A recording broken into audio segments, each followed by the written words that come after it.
আমি একটা এতিম বাচ্চার বিবাহ অনুষ্ঠানে গেছি,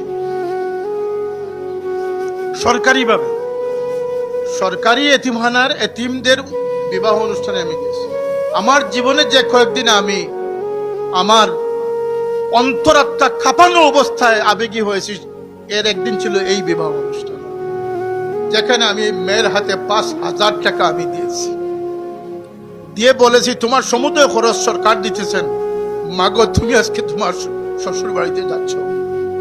ধনী মেয়েরা যখন যায় তার কাছে লক্ষ টাকার পুরস্কার সাথে নিয়ে যায়, কথা ঠিক না? ঠিক না? সে তার বালিশের নিচে রাখে, সে বুঝে যে আমার কাছে লক্ষ টাকা আজকে আছে, আমার ভাইকে ফোন দিলে আরো 50,000 নিয়ে আসবে। তোমার আল্লাহ ছাড়া যেহেতু আর কেউ নেই, তোমাকে আমি 5,000 টাকা তোমার নিজস্ব খরচের জন্য আমি আল্লাহ সাক্ষী করে বলতেছি, সেই ছবি দিয়ে আমার সাথে নোংরামির ঠেক লাগিয়ে দেওয়ার চেষ্টা করে। আল্লাহ এই সমস্ত মিথ্যাবাদীদেরকে হেদায়ত দান করুন, আর যদি হেদায়ত নসিবে না হয় তাহলে তার শাস্তি আল্লাহ পাক দান করুন।